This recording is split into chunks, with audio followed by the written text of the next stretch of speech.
Hello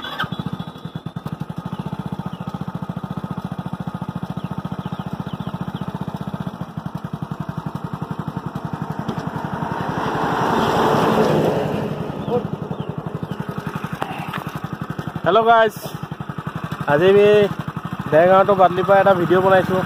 এই সব মনোমোহা দৃশ্য, প্ৰাকৃতিক দৃশ্য, একদম গ্ৰীণ হৈ আছে। এই আমাৰ অসমৰ গোলাঘাট জিলাৰ দৃশ্য। 4 লাইন গাড়ী গৈ আছে। এইখন আসাম টি কৰ্পৰেশ্যন, বোৰ্ডখন দেখিলে না, Assam T corporation Rangamati T state. এই সব ধুনীয়া মনোমোহা দৃশ্য।